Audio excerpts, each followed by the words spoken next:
Hariom and good morning, my dear children. Hearty welcome to the fascinating world of English language and literature. This morning, we shall discuss in detail the poem The Ant and the Cricket. I'm sure you all remember that this is a poetic version of the fable written by Aesop. Let's recall that a fable is a story with animals who have human characters, and the story conveys or gives us a moral lesson. The Ant and the Cricket, too, contains an idea of far reaching significance. That means an idea that is capable of reaching out to or influencing many people.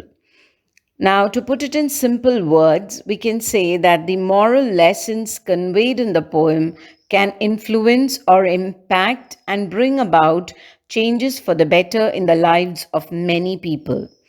Here, two legged crickets refer to human beings who are silly, foolish, and lazy like the cricket.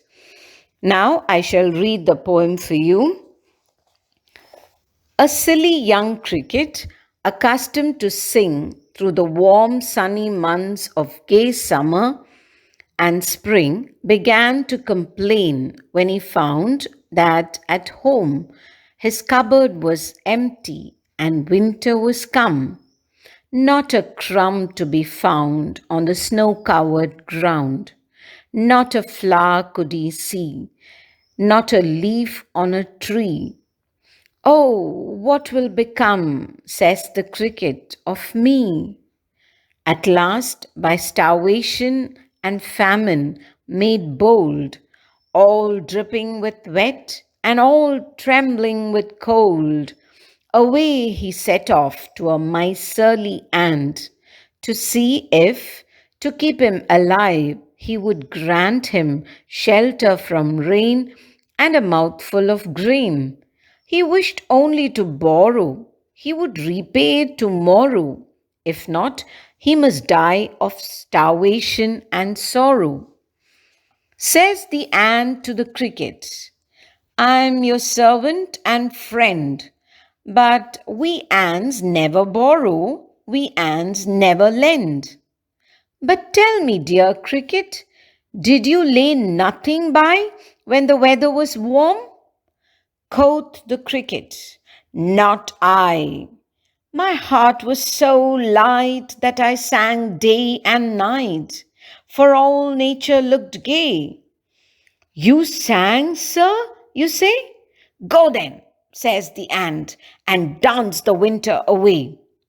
Thus ending, he hastily lifted the wicket, and out of the door turned the poor little cricket.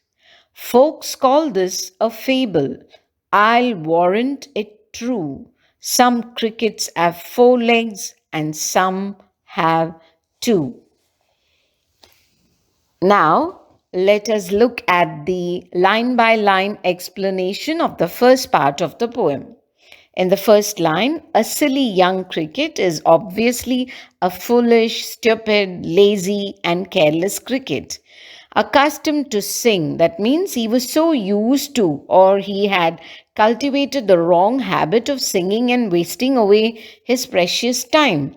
Through the warm, sunny months of gay summer and spring, when the weather conditions were favorable, some important work had to be completed.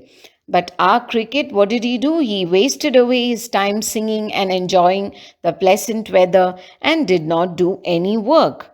Third line, began to complain when he found that at home his cupboard was empty and winter was come. Winter had set in and the cricket was worried because he had not stored food. He was hungry too. Not a crumb to be found on the snow covered ground.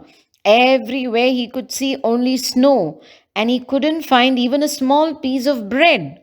Not a flower could he see, not a leaf on a tree. Everything was bare and empty. There was absolutely no greenery, only emptiness and snow, snow, snow everywhere. Oh, what will become, says the cricket, of me? Here, the cricket felt hungry and was also full of self sympathy and self pity. At last, by starvation and famine, made bold. Starvation, I'm sure you all know, children.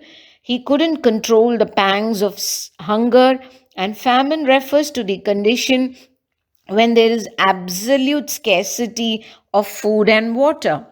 So here we see that starvation and famine gave the cricket enough courage. All dripping with wet and all trembling with cold, he was completely wet and so he felt very cold and started shivering. Away he set off to a miserly ant. The cricket decided to visit a miserly ant. Now, here, children, I shall tell you the literal meaning of the word miserly and also the contextual meaning or the meaning in this particular situation or context. Okay, now miserly refers to a person who is close fisted, tight fisted, or stingy. Such people keep all their money greedily and all other belongings to themselves and refuse to share with others. They are absolutely not concerned about the needs of other people.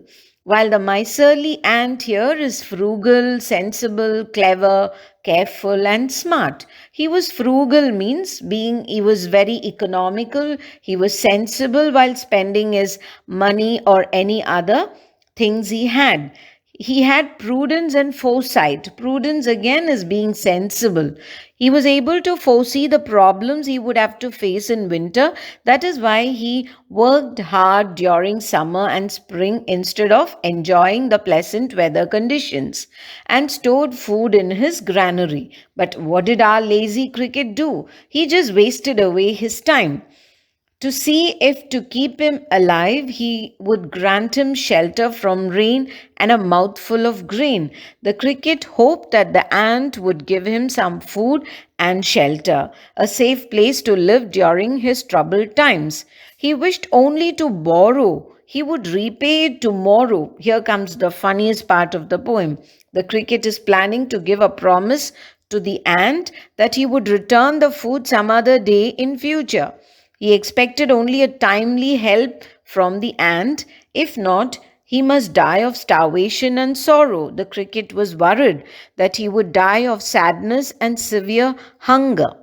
Okay, now we shall analyze in detail the response given by the ant in our next lesson. Till then, bye bye, take care, keep smiling, happy learning. Thank you very much, my dear children. Hari Om.